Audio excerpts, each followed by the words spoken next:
What's up, traders? It's Kyle from K Capital. It is June 27th, roughly 5:50 Eastern Standard Time.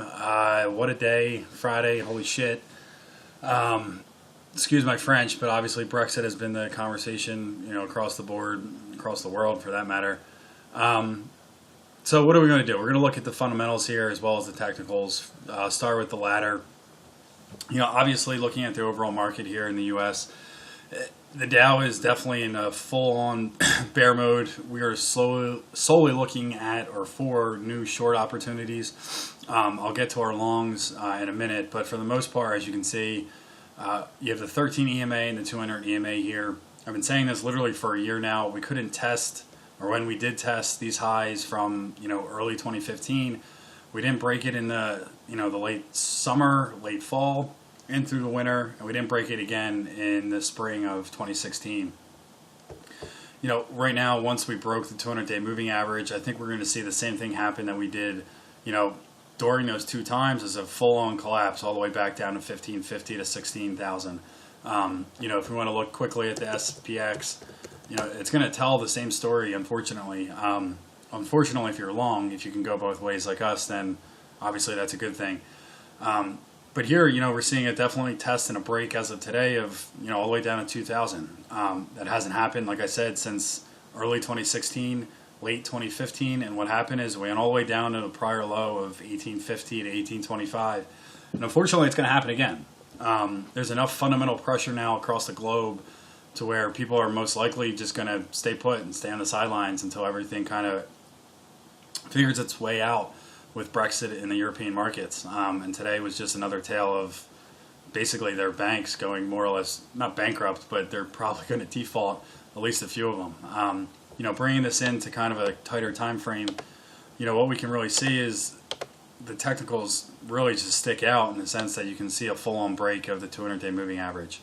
You can make the argument that you're definitely oversold at this point, but frankly, you could have said that several times back in the beginning of 2016, all the way from roughly 2020 to 2000, and then it went all the way down to 1820.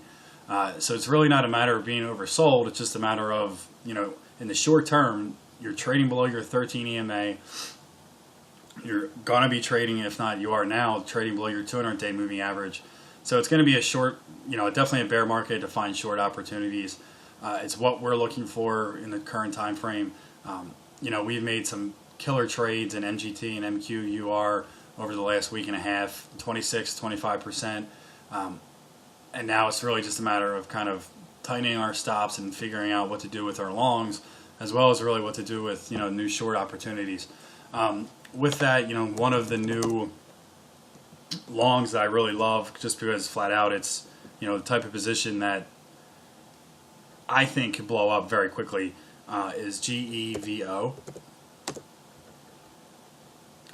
Now, GEVO is, given where we were Friday and today, this has held up very, very well, which tells you something just in terms of people running into a stock. It's trading above average volume, 15 million shares traded today. Average volume is about 8.5 million. So obviously you're seeing, an influx of shares coming in here and buying up into this price here, solely because you can see that the volatility here is high, but the risk reward is definitely warranted. So right now we're long from 60 cents today. This definitely triggered our buy algo late last week. It was added to our watch list where members got that.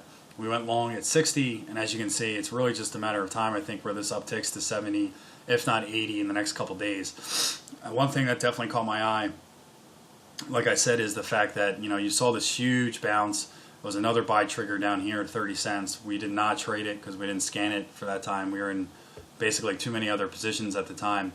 And as you can see, it just followed the 13 EMA and just popped all the way up to basically $1.20, $1.30. Sold all the way back down to, I think it's 64 to 50 fib level. And then it's where you started to see a bid come back through. And then it's just been really trading with the 13 EMA ever since. This is going to pop, I think. It's going to pop, I think, at a minimum up to 80 by the end of the week. We're going to look for our exit around 1, cash in, another 60 to 70% winner in hopefully 2 weeks time frame. But again, there's many indicators here that I'm not going to get into right now, but there's a lot of things that we look for in terms of the RSI, MACD, Williams, indicators, as well as the 13 EMA, the 200-day EMA, and then most importantly, volume, in terms of what volume is coming in above, the average for the 30, 60, and 90-day periods. So if you're interested in kind of joining our platform here, shoot me an email at kcapitaladvisors@gmail.com. We're offering 25% off, but most importantly, it's just a matter of teaching you guys how to find winners like this and to really capitalize on the short-term swing trades that we find here. You can step away from day trading, step away from your computer. If you're a full-time worker, you work a 9 to 5. This is definitely the platform for you, because it's you can work a full-time job, still beat the overall market.